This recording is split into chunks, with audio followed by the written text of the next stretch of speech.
એક વખતના સમયે ઠાકોરજી ભગવાન વિઠ્ઠલનાથ પંઢરીનાથ ભગવાને પોતાના ઝરકસી જામાઓને ઉતારી અને કુંભારનો કપડા પહેર્યા છે.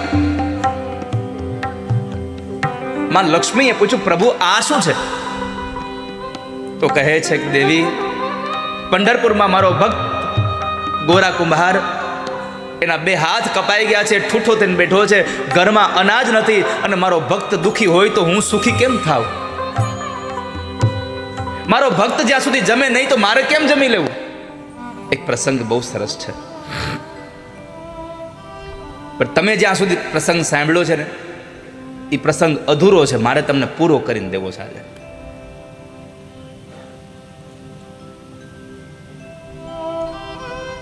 તમને બધાને આછી ખબર છે,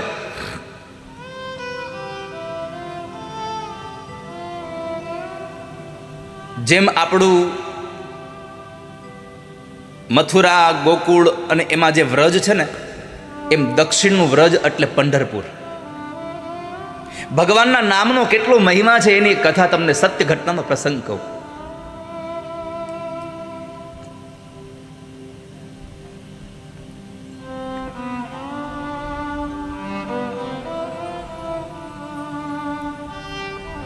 પંઢરપુરમાં ભગવાન પંઢરીનાથ બિરાજે, અને એ પંઢરપુરમાં એ દક્ષિણનું વ્રજ કહેવાય. એ વ્રજમાં ગોરા કુંભાર, બહુ દિવ્ય કથા છે ગોરા કુંભારની, પણ તમે બધા કેટલી જાણો છો કે માટી ખૂંદતા ખૂંદતા છોકરો પણ હારે ખૂંદાઈ ગયો તોય ખબર ન રહી, પછી ભગવાને એ છોકરાને સજીવન કર્યો. આટલી કથા તમને ખબર છે, પણ તમે જુઓ ભગવાનના નામમાં કેટલો માણસ રત છે, એની બહુ દિવ્ય કથા છે. પુનિત મહારાજે એના આખ્યાનોમાં લખ્યું છે,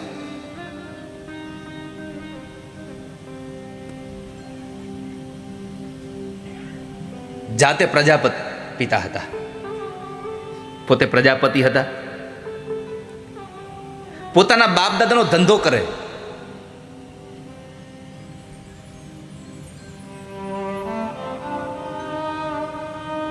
બાપ દાદાનો ધંધો કરે ને એ કોઈ દિવસ દુખી ન થાય. આ બહુ નરું સત્ય ભગવાન કૃષ્ણે ગીતાજીમાં કીધું છે. જે પોતપોતાના કર્મમાં રત રહે છે એ ક્યારેય પણ દુખી ન થતો, અવશ્ય એકના એક સમયે સિદ્ધિને પ્રાપ્ત કરે છે. જે પોતપોતાના કર્મમાં રત રહે છે, ભગવાન વિઠ્ઠલના અનન્ય ભક્ત છે.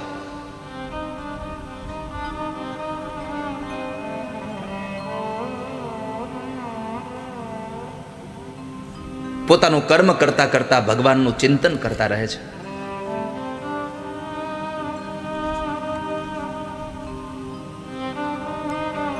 પત્ની પણ એટલા જ સારા છે, અને પત્ની સારા મળે ને એનો ભાવ સુધરે. બાકી તો કોઈ કે લખ્યું છે, જેની દાળ બગડે એનો દિવસ બગડે, જેનું અથાણું બગડે એનું વરસ બગડે, જેની પત્ની બગડે એનો ભાવ બગડે આખું.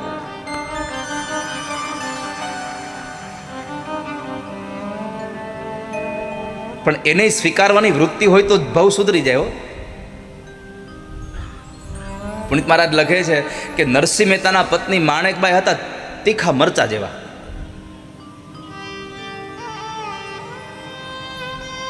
વાત વાતમાં વઢ્યા કરે એને.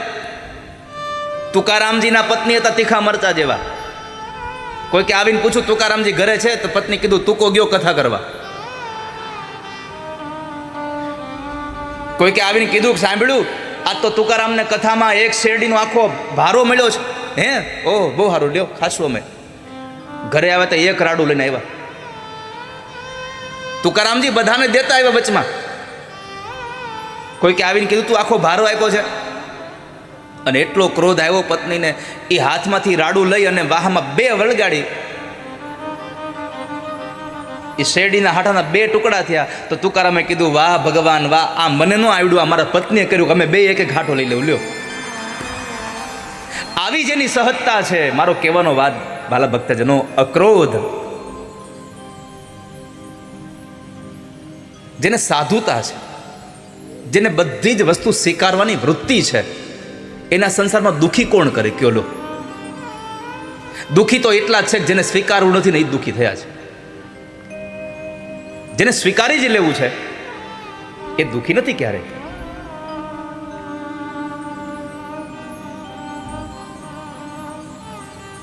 સંસારમાં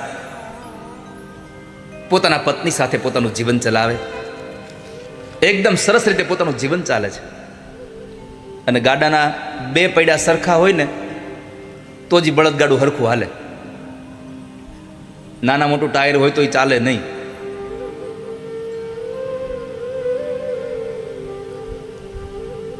સંસારે સરસા રહી જીવે દંપતી પુનીત પ્રભુની પાસે પહોંચી જાય છે.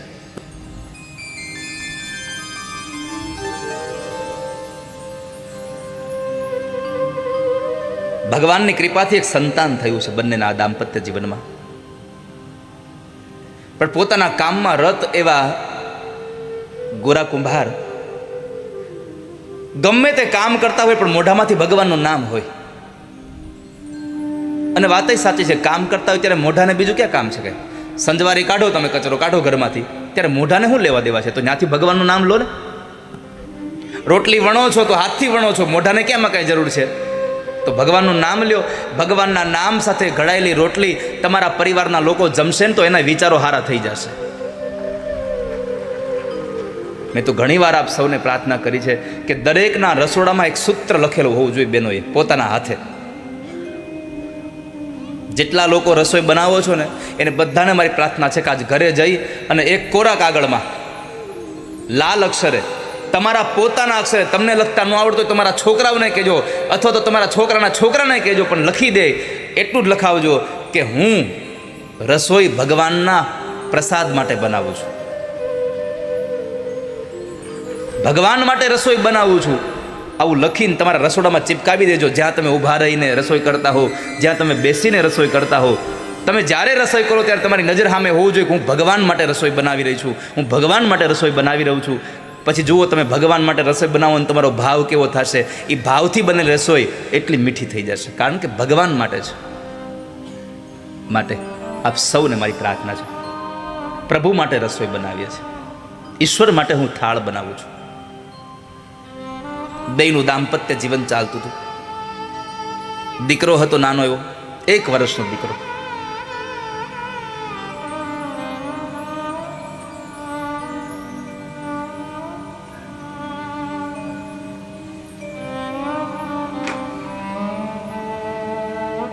ગોરા કુંભારના પત્નીને પાણી ભરવા જવું છે. અને જ્યારે પાણી ભરવા જાય ત્યારે પોતાના પતિ બરાબર માટી ખૂંદે છે. વૃક્ષની ડાળ સાથે બાંધેલી એક દોરીને પકડી અને એક પછી એક પગ પછાડતા જાય અને ભગવાનના નામની ધૂન ચાલતી જાય.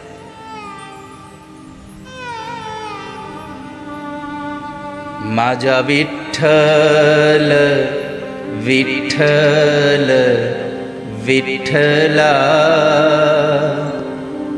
માજા વિઠ્ઠલ પાંડુરંગા, માજા વિઠ્ઠલ વિઠ્ઠલ વિઠ્ઠલા, માજા વિઠ્ઠલ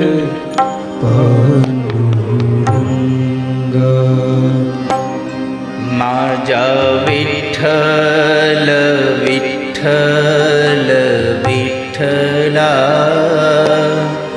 માજા વિઠ્ઠલ પાંડુરંગા, માજા વિઠ્ઠલ વિઠ્ઠલ વિઠ્ઠલા, માજા વિઠ્ઠલ પાંડુરંગા, માજા વિઠ્ઠલ પાંડુરંગા.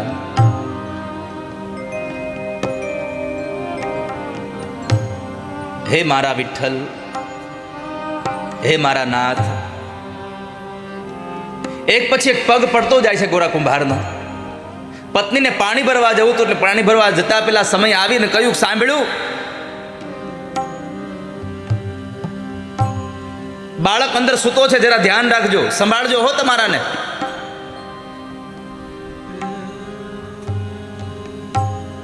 આને તો સુરતા ભગવાન હારે લાગી ગઈ હતી. જેની સુરતા સાંભળિયા નેહા, જેની સુરતા ભગવાનમાં લાગી ગઈ છે, એને પછી સમાજની કઈ ચિંતા ન હોય, એને સમાજની કોઈ પરવાહ ન હોય. જો નરસૈયાએ સમાજની પરવાહ કરી હોત, મીરાએ સમાજની પરવાહ કરી હોત, આ ગોરા કુંભારે સમાજની પરવાહ કરી હોત, પરિવારની કઈ ચિંતા કરી હોત, તો કદાચ ઠાકોરજી કામ કરવા ન આવ્યા હોત.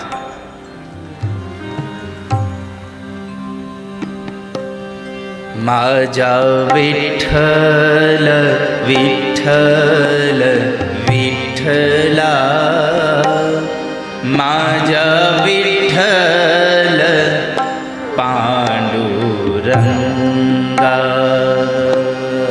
માજા વિઠ્ઠલ વિઠ્ઠલ વિઠ્ઠલા, માજા વિઠ્ઠલ પાંડુરંગા. પત્ની કઈ નીકળી ગયા, પણ પોતાનું ધૂનમાં ધ્યાન હતું એટલે ખાલી કીધું, એ હારું સારું કહીને સુરતા સાંધી, જાલી રસ્સી ઊંચે બાંધી. સુરતા લાગી ગઈ ભગવાનમાં, અને પછી ઊંડી સમાધિ લાગી ગઈ. આંખો બંધ છે, પોતાના કામ માટે પગ ચાલે છે, પણ એક વાત છે વાલા ભક્તજનો, મોઢામાંથી એક જ નામ નીકળે, વિઠ્ઠલ વિઠ્ઠલ વિઠ્ઠલ.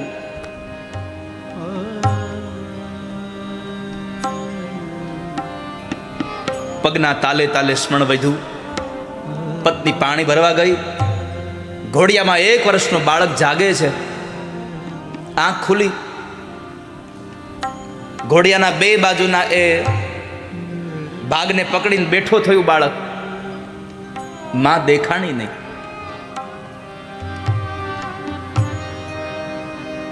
બાળક ધીમેકથી નીચે ઉતરી ગયું.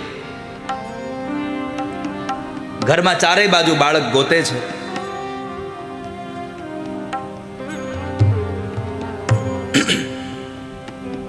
ક્યાંય માં ન મળી. બાળક રડતું રડતું ઘરમાંથી ઓસરીમાં આવે ને ઓસરીમાં આવી ત્યાં જોયે તો ફળિયામાં પોતાના બાપને જોયું. બાળકની અભિલાષાઓ વધી ગઈ.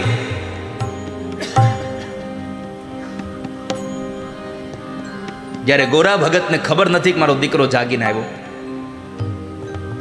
બાપ દીકરા પાસે ન આવ્યો તો દીકરાએ બાપની પાસે જવાનો નિર્ણય કરી લીધો. આગળ વધે છે.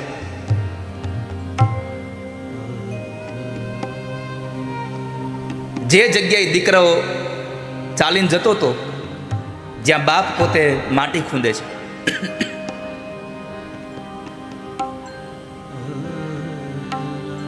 પગના તાલ સાથે એક સાથે એક પછી એક તાલ સાથે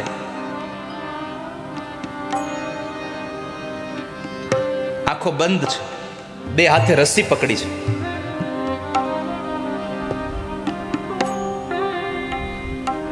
તન્મયતા સાથે માજા વિઠ્ઠલ વિઠ્ઠલ વિઠ્ઠલા, માજા વિઠ્ઠલ પાંડુરંગા, માજા વિઠ્ઠલ વિઠ્ઠલ વિઠ્ઠલા,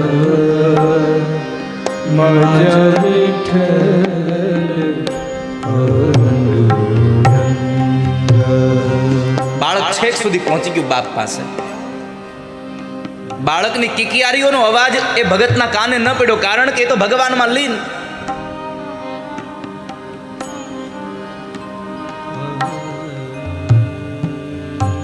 ઘટના ઘટી કે બાળકે ત્યાંથી ઊભું રહેવાનું બંધ કરીને બાપ જે ગારું ખૂંદે છે એમાં ગોઠણિયાભર ગયો પણ ગોરા કુંભારને ખબર ન રહી કે મારો દીકરો અહીંયા પહોંચ્યો છે. એક પછી એક પગ દીકરાના માથા પર પડ્યા અને દીકરાની માટી માટીમાં ભળી ગઈ.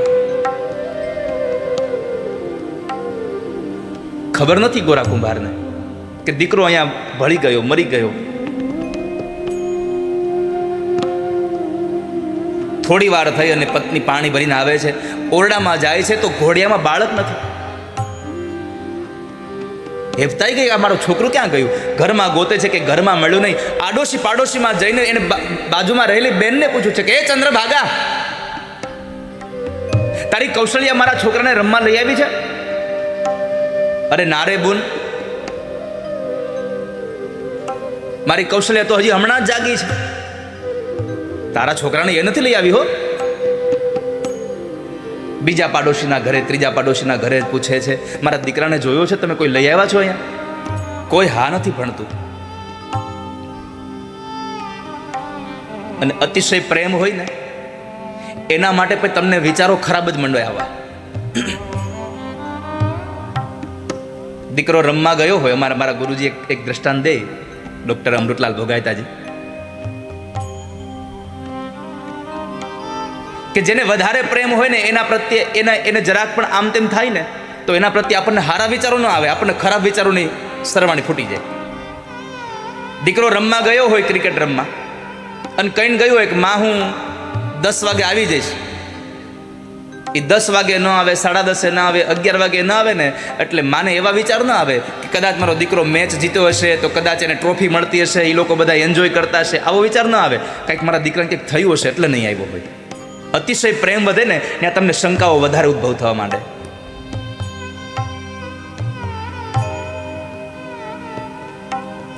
અહીંયા ગોરા કુંભારના પત્નીના મનમાં વિચાર માંડ્યા કે મારા દીકરાને કોઈક લઈ તો નહીં ગયું હોય ને. આંખમાંથી અશ્રુની ધારાઓ વહે છે. આમ જોવા જાવ ને તો સંતાનો વિશે જ્યારે માં રડે ને ત્યારે એ આંસુને આપણે શબ્દમાં ક્યારેય વર્ણવી ન શકીએ. એ અકથ્ય છે. એને વાંચવું, એને ખાલી તમે એને અનુભવી શકો.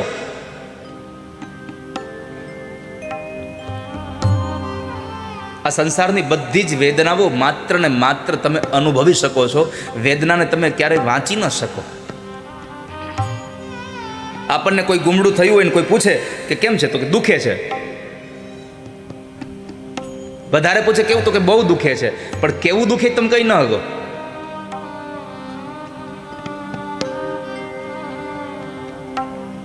અકથ્ય વર્ણન હતું આ. ગોરા કુંભારના પત્ની રડે છે. બધાને પૂછતા પૂછતા આવી એટલે એક ડોશીમાં હતા. એણે પૂછ્યું કે તું ઈ તો કે તે કોને આપીને ગઈ હતી, કોને કહેવાનું કહીને ગઈ હતી ધ્યાન રાખવાનું? તો કે હું એમને કહીને ગઈ હતી. એમનો અર્થ છે ગોરા કુંભારને. કારણ કે પહેલાના સમયમાં નામ નહોતા લેવાતા. અને હવે તુકારા સિવાય બોલાવાતું નથી.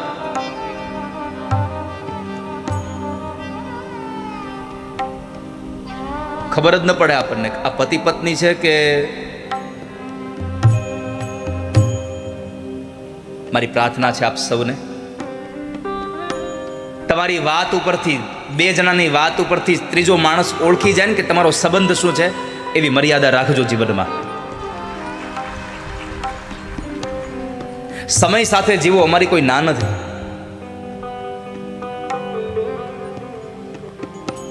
પણ ત્રીજો માણસ તમારા સંબંધને ઓળખી શકવામાં થાપ ખાઈ જાય એવી તો વાણી ન ઉચ્ચારો. પહેલાની માતાઓ પોતાના પતિના નામ નહોતી લેતી કોઈ દિવસ, અને આજે તુકારા સિવાય બોલાવતી નથી. મેં એમને કામ સોંપ્યું હતું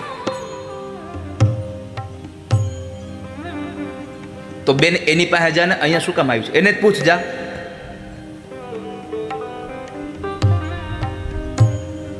એને પૂછતું.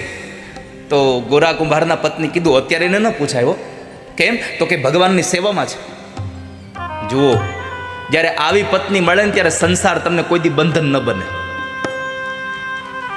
આવી પત્ની મળે તો સંસાર બંધન જ ન બને. કબીરજી મહારાજના પત્ની હતા. કોઈએ કબીરને પૂછ્યું કે કબીર, તમે ઘરમાં રહીને ભગવાનને ભજો છો? અમે તો સાંભળ્યું છે ભગવાનને મેળવવા હોય તો તમારે જંગલમાં જવું પડે, આ પત્ની, આ સંતાનો, આ બધું ન હાલે. કબીરજીએ કહ્યું કે ભાઈ, ઘરમાં રહીને ભગવાનને ભજી શકું છું એનું મૂળ કારણ એ છે કે મારી પત્ની મને અનુકૂળ છે. હું જે કામ કરું ને એમાં કોઈ દિવસ મારી પત્ની બાધક નથી બનતી. આ ગોરા કુંભારના પત્ની કીધું કે અત્યારે ન બોલાવે હોય માં એને. કેમ? અત્યારે ભગવાનના સ્મરણમાં છે, મારે એને અત્યારે વિક્ષેપ ન કરાય. હવે તમે કલ્પના કરો, આ ગોરા કુંભારના પત્ની હતા એટલે એને કહ્યું કે મારા પતિ અત્યારે ભગવાનના નામમાં છે એટલે મારે એને ન કાંઈ પૂછાય. બીજી હોય તો મૂકો તમારું આ ભગવાનનું નામ, આ છોકરો નથી જડતો, મારે એને ન પૂછાય.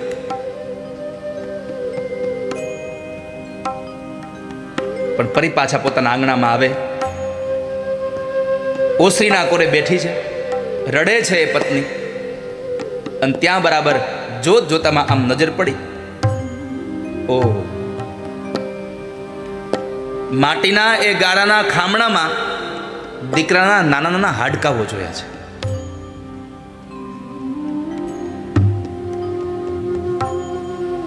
માટીના ખામણા પાસે આવે છે, પોતાના પતિ નથી ઊભા રાખ્યા. એક એક હાડકું લઈ અને ટોપલીમાં ભેગું કરે છે.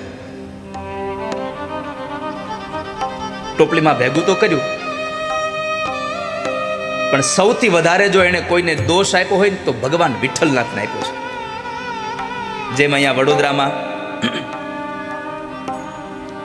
કોયલી ગામમાં મનસુખરામ માસ્તરના પત્ની ઉજમબાઈએ ભગવાનને કીધું, તું ઠાકોરજી તમે નહીં આવો ને તો મારા પતિની નોકરી જાહે એનો ડર નથી, પણ મારા પતિ જેને ભજે છે એને બાનાની પત જાહે. અહીંયા ગોરા કુંભારના પત્નીએ ભગવાનને કીધું છે.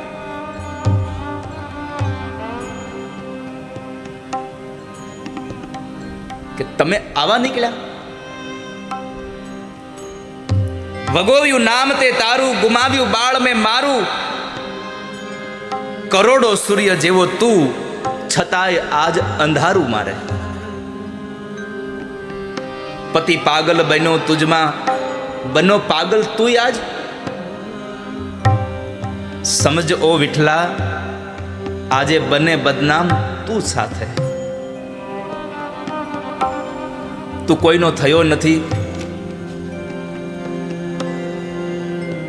તું કોઈનો થયો નથી, અને અમને ખબર છે તું કોઈનો થવાનો નથી. ગોરા કુંભારના પત્ની કહે છે, સાગર દયાનો તું કહાવે, ક્યાં ગઈ તે તારી દયા? કા તો દયા સુકા ગઈ અને કા પ્રભુ તું અહીંથી વયો ગયો. આંખમાં અશ્રુની ધારાઓ સાથે વિઠ્ઠલનાથ ભગવાનને ન બોલવાના શબ્દો બોલે છે.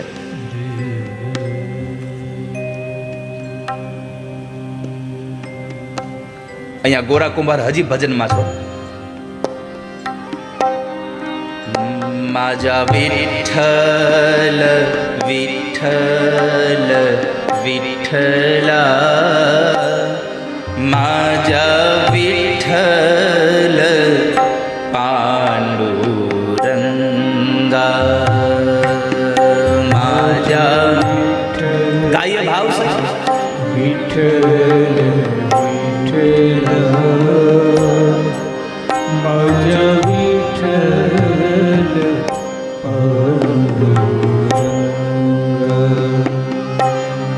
વિઠ્ઠલનો નાદ થતો રહે છે. આ બાજુ ગોરા કુંભારના પત્નીના જે શબ્દો હતા ને એનો ઘા વાગ્યો ભગવાનના હૃદયમાં, અને પરમાત્માથી સહન ન થયું. ભગવાન થયા તૈયાર, એક સાધુનું રૂપ લઈને ભગવાન આવ્યા છે. આ સંસારમાં સાધુના કપડા પહેરી લેવા બહુ સરળ છે, પણ સાધુતા નિભાવી બહુ કઠિન છે.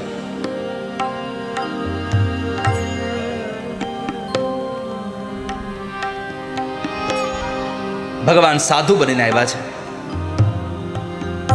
આવીને આંગણે ભિક્ષાની ટહેલ નાખી, ભિક્ષામ દેહી. ગોરા કુંભારના પત્ની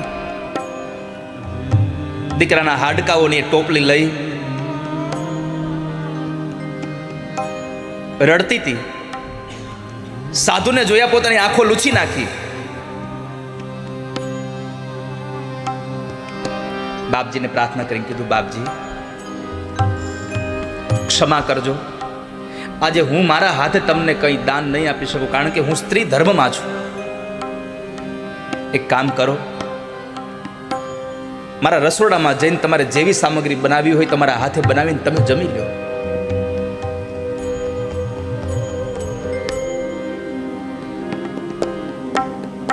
ભગવાન મનમાં વિચારે કે અહીંયા તો હું નાપાસ થયો. આ જગ્યાએ તમે વિચારો તો આ જગ્યાએ કોઈ બીજી સ્ત્રી હોત તો શું કહેત? મારા ઘરવાળાએ મારા છોકરાને ખૂંદી નાખ્યો. પણ ગોરા કુંભારના પત્નીએ આ બધી જ વાતને એક બાજુ રાખીને કીધું, બાપજી તમે ઘરમાં જઈને રસોઈ બનાવી લો. ભગવાન નાપાસ થયા, અંદર ગયા, રસોઈ બનાવી, જમવા બેઠા. ભગવાને કીધું હવે કાંઈક તો કરવું પડશે. भगवान ने कहा, माई तेरा बच्चा कहाँ है, मेरे साथ में बैठा दे भोजन के लिए. गोरा कुंभारना पत्नी कहे छे, बापजी ए तो रमवा गयो हशे के एक छोकरा वारे, एने आवता वार लागशे, तमे जमी लो. आप जमी लो, आप भोजन करी लो, एने नहीं आवे, ई तो रमतो रमतो क्यांय वयो गयो हशे. કેટલું કઠણ હશે આ. દીકરાના હાડકા સામે જોવા મળે છે, છતાં આંખમાંથી આંસુ બંધ કરી દેવું એક મા માટે સૌથી વિકટ સ્થિતિ છે.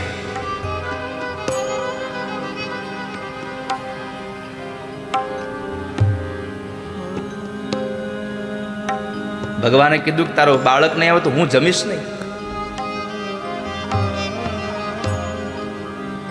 હૃદયમાં ધરબાયેલું રુદન આંખમાંથી ચોધાર અશ્રુની ધારા સાથે નીકળી ગઈ. ચોધાર અશ્રુની ધારા નીકળી ગઈ.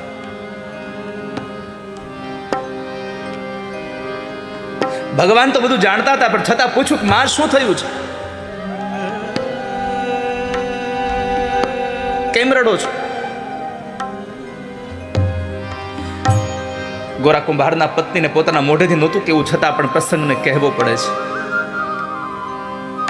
પોતાની આપવીતી બધી કઈ બતાવી, બાપજી ખબર નથી આ સંતાનને કેમ થયું, પણ મારા પતિ જે ભજન કરે છે એના પગ નીચે મારો દીકરો કચડાઈ ગયો છે, આ એના હાડકાઓ છે. આ તો સ્વયં પરમાત્મા હતા. પાણીની અંજલિ ભરી, અરે माई हमने जन्म ही इसलिए लिया है, संसार के दुखी लोगों को सुखी बनाने के लिए ही जन्म लिया है.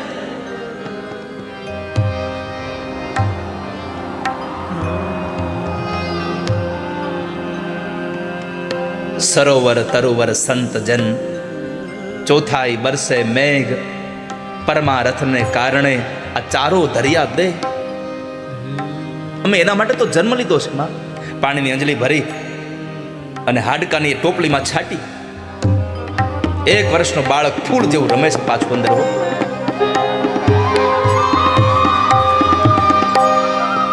બાળકને પોતાની છાતીએ લગાડ્યું છે, માં ચુંબન કરે છે. એટલો બધો હર્ષ થયો માને, આંખો બંધ રહી અને થોડી વાર પછી જ્યારે આંખો ખુલી, સાધુ ન મળે. કે સાધુ નથી. દોડતા દોડતા પોતાના છોકરાને લઈને પોતાના પતિ પાસે કરી કીધું કે જાગો, આપણો દીકરો મરી ગયો તો પાછો સજીવન થયો, તમે જાગો. 2-4 વખત અવાજ કર્યો ને કાન ચમકા, દીકરો મરી ગયો ને જાગ્યો, પાછો જીવતો થયો. ગોરા કુંભારે આંખ ખોલી છે. આ શું બોલે, તું મરી ગયો ને જીવતો થયો? હા, પત્નીએ પોતાના પતિ દ્વારા જે થયું તું આખી કહાની કઈ બતાવી.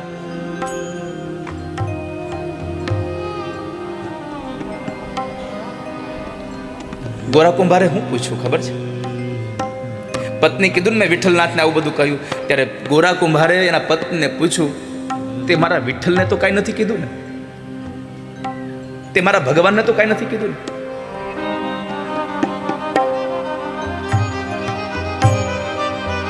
પત્ની કીધું કે જે સંભળાવાતું હતું ને બધું સંભળાવી દીધું છે, કાંઈ બાકી નથી રાખ્યું, તૈયાર થયું છે. જુનાગઢનો નરસિંહ મહેતા ભગવાનને પ્રાર્થના કરે, ભગવાન આવે નહીં, દામોદર કુંડે જાય, ભગવાનની કરતાલ વગાડીને સ્તુતિ કરે, કેદારો ગાય, ભગવાન ન આવે પછી નરસિંહ મહેતા કહેતા તું બે બાપનો છો, તું બે માનો છો, તું ચોર છો, અને ભગવાન દ્વારિકાથી જુનાગઢ પહોંચ જતા હતા. ભગવાનના ભક્તોને ભગવાનને બધું કહેવાનો છૂટછાટ હોય છે, અને પ્રેમમાં તો તુકારો થાય. ન કહેવાના શબ્દો મેં કહી દીધા, એને સંભળાવવાનું. વિઠ્ઠલનાથના શબ્દો કીધા, શબ્દો સાંભળી અને ગોરા કુંભારે કીધું કે એક નાના એવા બાળક માટે તે મારા વિઠ્ઠલને આટલું બધું કહી દીધું? તું મારી પત્નીને લાયક નથી, આજથી તું મારી માં છો. ગોરા કુંભારે પોતાના પત્નીને માનું સંબોધન કરી દીધું. ખાલી સંબોધન કર્યું એટલું નહીં વાલા ભક્તજનો, પોતાની પત્નીએ પણ માની લીધું કે એને મને માં કીધી છે તો હવે એની હારે હું માં તરીકે જ રહીશ. પતિ પત્ની બે એક ઘરમાં રહ્યા, પણ સંબંધ માં બાપનો.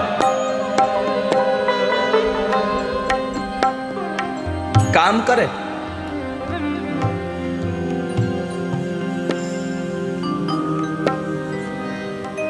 પણ રટણ તો એક જ હોય.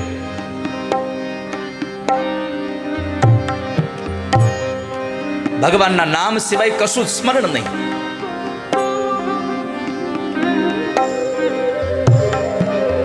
સમય ઘણો વ્યતીત થઈ ગયો. એ તો દુનિયામાં બોલનારા બહુ છે, પાળનારા બહુ ઓછા છે.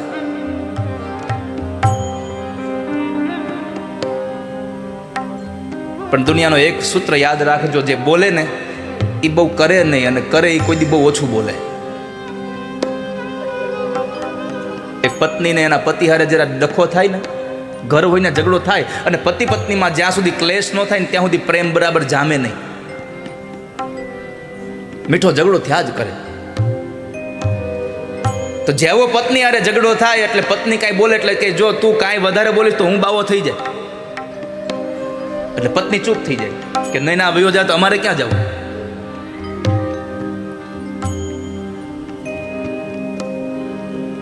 આવું ઘણા જ વર્ષો સુધી ચાલ્યું. એક જ વાત, હું બાવો થઈ જાય. તે પડોશમાં બરાબર બધી બહેનો બેઠા હતા ને પત્ની કીધું કે સાંભળ્યું, મારા પતિ મને વારા ઘડી એવું જ કે બાધી એટલે કે હું બાવો થઈ જાય, એટલે હું તો પછી ચૂપ થઈ જાઉં, કઈ બોલું જ નહીં.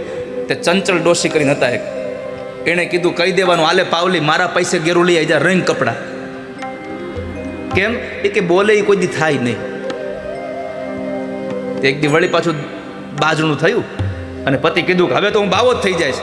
ત્યાં તરત જ પાકીટમાંથી પાવલી કાઢી કીધું લ્યો લઈ આવો ગેરું. એ કે આલે ગુરુ મળી હો. તો પણ અહીંયા ગોરા કુંભારે કહ્યું હું આજથી માં માનીશ તમને. માના સંબંધ સાથે રહ્યા છે. ઘણો સમય વ્યતીત થઈ ગયો. ગોરા કુંભારના પત્નીને થયું કે આ અમારા બેનો તો સંબંધ અહીંયા માં અને દીકરા જેવો રહ્યો છે. મારી બેન બરાબર પરણવા લાયક થઈ ગઈ છે. જો મારી બેનની હારે આ ભગત લગ્ન કરી લઈને તો મારી બેનનો સંસાર સુધરી જાય.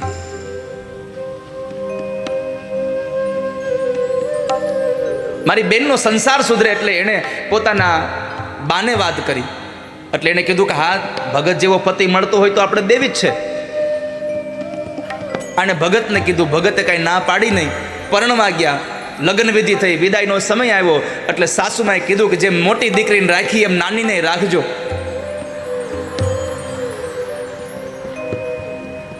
અને વડીલોની આજ્ઞાનું ઉલ્લંઘન ન કરે ગોરા કુંભાર. ગોરા કુંભારે કીધું કે મોટીને માં ગણી તો આને સહોદર જેવી બેન ગણી નાની હારે જીવન જીવીશ. હવે મોટીને માં ગણી નાની બેનને ફરી પાછી પોતાની બેન ગણીને રાખે છે. 6-7 મહિનાનો સમય વ્યતીત થઈ ગયો. નાની બેને પોતાનું દુઃખ પોતાની મોટી બેન પાસે ગાયું. તે મારા લગ્ન કરાવ્યા પણ મને સુખ ન મળ્યું સંસારનું.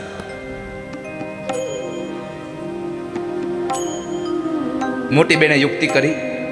નાની બેનને 16 શણગાર સજાવી અને ગોરા કુંભારનો જે શયન કક્ષ હતો, જે ખંડ હતો, એમાં રાત્રિના સમય સુવા માટે મોકલી દીધી. ગોરા કુંભાર સૂતા છે.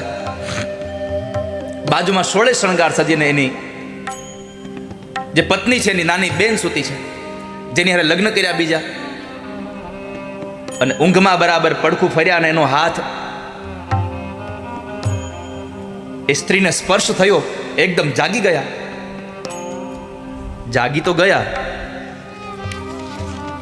પણ પોતાના હાથ સામું જોયું અને ગોરા કુંભાર એટલું બોલ્યા છે કે વસે છે ઘરમાં શત્રુ અને સંતાપ આપે છે, વસે છે ઘરમાં શત્રુ અને સંતાપ આપે છે, કહેવાય છે મારા છતાંય મને થાપ આપે છે.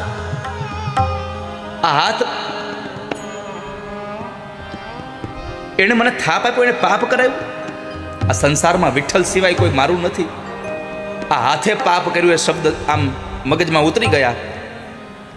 પુનિત મહારાજ લખે છે કે રાત્રિના સમયે ધારદાર હથિયાર લઈ આવી અને પોતાના બે હાથ ગોરા કુંભારે ધારદાર હથિયાર પર નાખ્યા, હાથ કપાઈ ગયા, પોતાના હાથને કાપી નાખ્યા.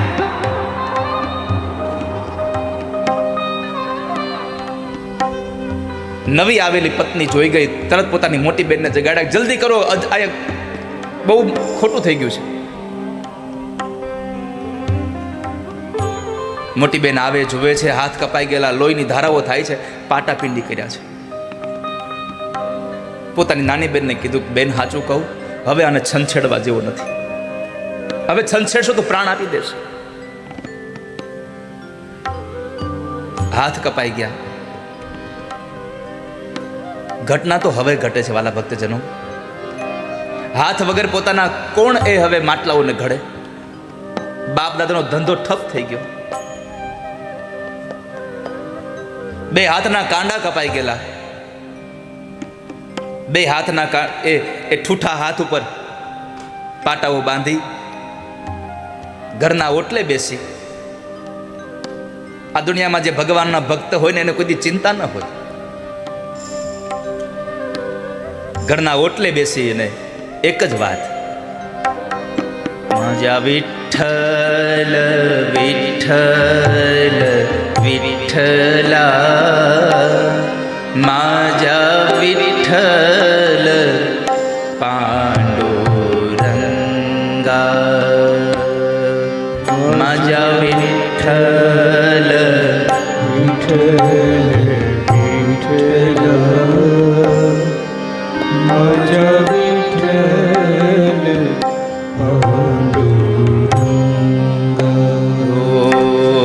માજા વિઠ્ઠલ વિઠ્ઠલ વિઠ્ઠલા, માજા વિઠ્ઠલ પાંડુરંગા, માજા વિઠ્ઠલ વિઠ્ઠલ વિઠ્ઠલા, માજા વિઠ્ઠલ પાંડુરંગા. ત્યારે ભગવાનનું ભજન કરતા હતા. હવે તો ઘરમાં એક મુઠ્ઠી અનાજ નથી. શું કરીએ? પણ ભગવાન હારે સુરતા બંધાઈ ગઈ. એક વખતના સમયે ઠાકોરજી ભગવાન વિઠ્ઠલનાથ પંડરીનાથ ભગવાને પોતાના ઝરકસી જામાઓને ઉતારી અને કુંભારનો કપડા પહેર્યા છે. માં લક્ષ્મીએ પૂછ્યું, પ્રભુ આ શું છે? તો કહે છે કે દેવી, પંઢરપુરમાં મારો ભક્ત ગોરા કુંભાર, એના બે હાથ કપાઈ ગયા છે, ઠૂઠો થઈને બેઠો છે, ઘરમાં અનાજ નથી, અને મારો ભક્ત દુખી હોય તો હું સુખી કેમ થાવ? મારો ભક્ત જ્યાં સુધી જમે નહીં તો મારે કેમ જમી લેવું? ભગવાન કહે છે, મારા ભક્તના દુઃખમાં હું દુઃખી થાઉં છું અને મારા ભક્તના સુખમાં હું સુખી થાઉં છું.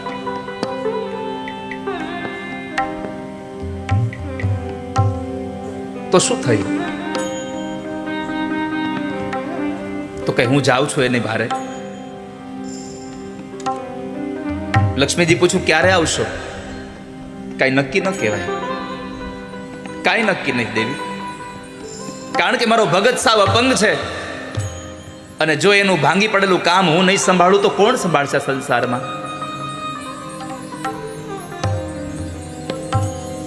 લક્ષ્મીજી કહે, તો તમારા વગર હું અહીં એકલી શું કરીશ? ભગવાન કે આવું હોય તો પંચરંગી હાડી કાઢો અને કુંભારણના કપડાં પહેરો. આ પંચરંગી ન્યા નહીં હાલે. કાઢવા કપડા. ભગવાને કુંભારના કપડા પહેર્યા લક્ષ્મીજીને કુંભારણના કપડાં પહેરાવ્યા અને પોતે જે ગરુડ પર બેસતા હતા ને એ ગરુડને ગધેડો બનાવ્યો. ભગવાન વિઠ્ઠલનાથે એ ગરુડને ગધેડો બનાવી, ગર્દભ બનાવી અને ભગવાન એ ગામમાં આવ્યા છે. પંઢરીનાથ ભગવાન વિઠ્ઠલનાથ ભગવાન એ પંઢરપુરમાં આવ્યા. ગામના પાદરની અંદર લોકોને પૂછ્યું કે ભાઈ તમારા ગામમાં કોઈ કુંભારનું ઘર છે? અરે હા હા, આ શેરીએ શેરીએ આયલા જાવ.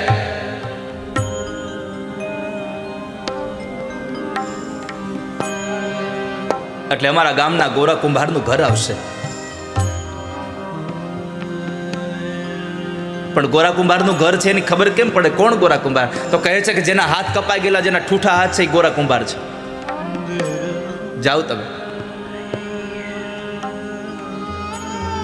ભગવાન તો લક્ષ્મીજીને સાથે લઈને આવ્યા છે. આવીને ઓટલા ઉપર બેઠા બેઠા જે ભગવાનનું ભજન કરે, જેનું ભગવાનમાં ધ્યાન હતું એનું ધ્યાન ભંગ કરી અને ભગવાન પોતે કુંભારના રૂપમાં ગોરા કુંભારને કહે છે, જય વિઠ્ઠલ ભાઈ, જય વિઠ્ઠલ. એ ભગત. આમ જુઓ ને તો ગામના કુંભારને લોકો ભગત કહીને બોલાવે. ભગત જય વિઠ્ઠલ.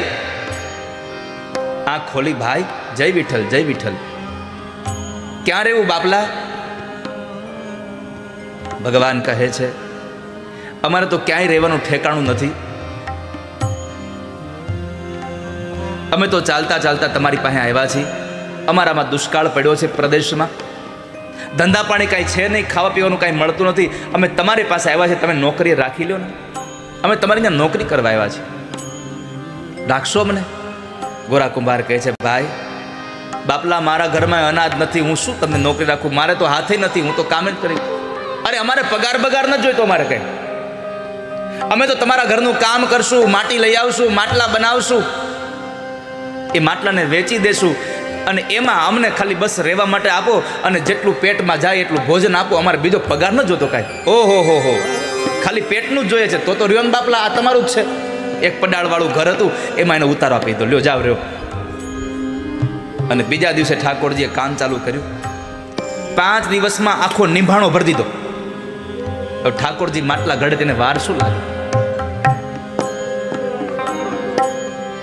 શું વાર લાગે? આખો નિભાણો ભર્યો અને એવા માટલા બનાવ્યા, મેળી ઉપરથી મૂકો તોય ફૂટે નહીં. કારણ કે આ તો ભગવાનનું બનાવેલું માટલું હતું, એ થોડું કાંઈ જેવું તેવું કાચું હોય. આ તો પાકું માટલું. ગામમાં લોકોમાં વાત પ્રસરી ગઈ કે ગોરા ભગતની ઘરે કોઈ કુંભાર આવ્યા છે અને માટલા બનાવે છે, વર્ષો સુધી તૂટતા નથી. અને લોકો એની માટે લાઈન થઈ. હો,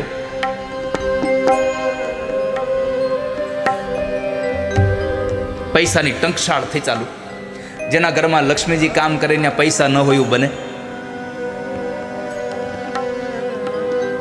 ગોરા ભગતને આનંદ આનંદ થઈ ગયો. એમાં બરાબર ગોરા ભગતના ગુરુ નામદેવ એ આવે છે. નામદેવ ભગત મંદિરમાં ગયા. વિઠ્ઠલનાથ ભગવાનની મૂર્તિ નિસ્તેજ દેખાતી હતી. ધ્યાન ધરીને જોયું, પ્રભુ ક્યાં ગયા? ઓહો, તે તો ખબર પડી કે પ્રભુ તો અહીંયા ગયા છે. નામદેવ ભગત ગોરા કુંભારના ઘરે આવે છે. આવીને પૂછ્યું કે ભગત, તારા ઘરે જે કામ કરે છે ક્યાં છે? અરે બાપજી, તો સવારમાં માટી ખોદવા માટે ગયા છે. તો ગોરા, તું એને ઓળખે છે? અરે બાપજી, મારા ઘરે કામ કરવા આવ્યા, એના પ્રદેશમાં દુષ્કાળ પડ્યો એટલે મારા ઘરે કામ કરવા આવ્યા. એ માટી ખોદે, માટલા બનાવે, પૈસા આવે, એમાં એ થોડુંક જમે, થોડુંક અમે જમીએ છીએ. બીજું એને કઈ ઓળખતો નથી કાંઈ. વખાના માર્યા મારા ઘરે આવ્યા છે. તો નામદેવ મહારાજ કહે છે, ગોરા, તમને ખબર નથી, એ બીજો કોઈ નથી, આપણો વિઠ્ઠલનાથ ભગવાન છે પોતે. તારા ઘરે કામ કરવા આવ્યા છે. ભગવાન આવ્યા છે.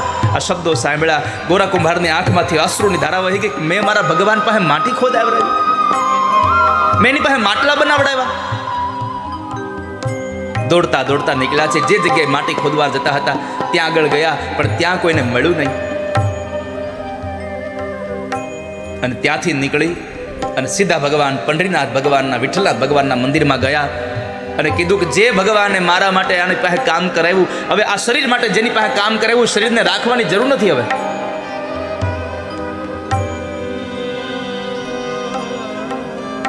માજા વિઠ્ઠલ વિઠ્ઠલ વિઠ્ઠલા, માજા વિઠ્ઠલ પાંડુરંગા, માજા વિઠ્ઠલ વિઠ્ઠલ વિઠ્ઠલ, માજા વિઠ્ઠલ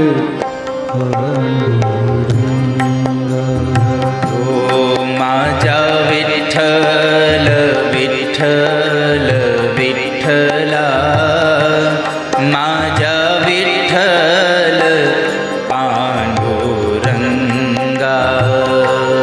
માજા વિઠ્ઠલ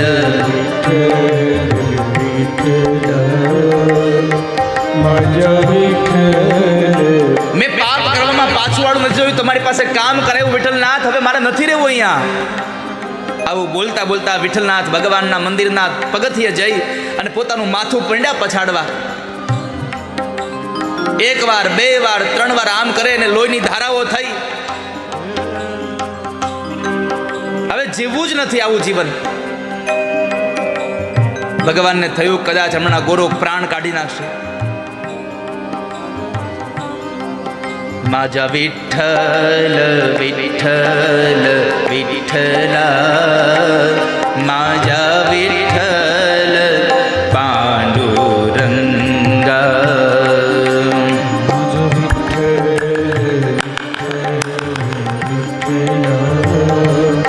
માજા વિઠ્ઠલ માજા વિઠ્ઠલ વિઠ્ઠલ વિઠ્ઠલા, માજા વિઠ્ઠલ પાંડુરંગા, માજા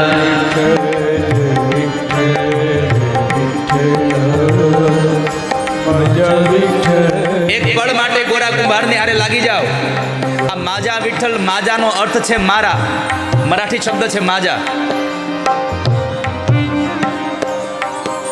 ભગવાન આપણો છે. માજા વિઠ્ઠલ વિઠ્ઠલ વિઠ્ઠલા, માજા વિઠ્ઠલ પાંડુરંગા, માજા વિઠ્ઠલ માજા વિઠ્ઠલ માજા વિઠ્ઠલ વિઠ્ઠલ વિઠ્ઠલા, માજા વિઠ્ઠલ પાંડુરંગા, માજા માજા વિઠ્ઠલ. કેટલા લોકોને મારો અવાજ સંભળાય છે? જેટલા લોકોને મારો અવાજ સંભળાતો હોય હાથ ઊંચો કરો. ઓ, છેલ્લે સુધી સંભળાય છે? વાહ. આજુમાં બાજુમાં બધી સંભળાય છે? તો જેટલા લોકોને અવાજ સંભળાય છે તાળીઓ સાથે ગાઓ એકવાર. માજા વિઠ્ઠલ વિઠ્ઠલ વિઠ્ઠલા, માજા વિઠ્ઠલ પાંડુરંગા, માજા માજા વિઠ્ઠલ માજા વિઠ્ઠલ માજા વિઠ્ઠલ. ગોરા કુંભારે વિઠ્ઠલ વિઠ્ઠલનો નાદ કર્યો તો, અને એવા સમયે ભગવાન પંઢરીનાથ ભગવાન વિઠ્ઠલનાથ પંઢરપુરના મંદિરમાંથી પોતાની મૂર્તિમાંથી ભગવાન પ્રગટ થયા અને વિઠ્ઠલનાથ પોતાના હાથથી ગોરા કુંભારને ઊભો કરે છે. ગોરા ઊભો થા ભગત.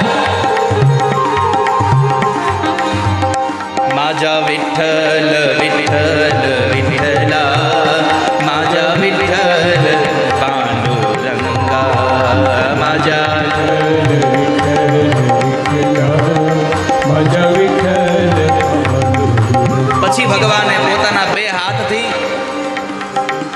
કુંભારના બે કપાઈ ગયેલા હાથને સ્પર્શ કર્યો. જેમ પાણીમાં કમળ ઉગે એમ ભગવાનના હાથના સ્પર્શ માત્રથી ગોરા કુંભારના હાથ ઉગી ગયા છે.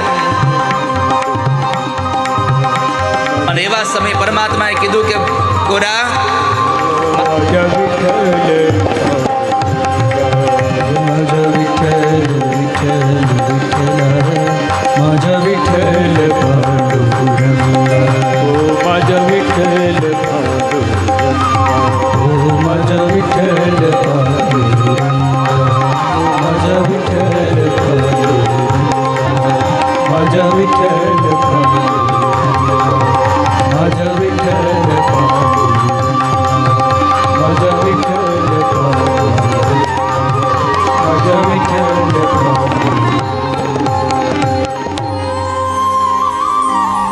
માજા વિઠ્ઠલ વિઠ્ઠલ વિઠ્ઠલા, માજા વિઠ્ઠલ પાંડુરંગા. માજા વિઠ્ઠલ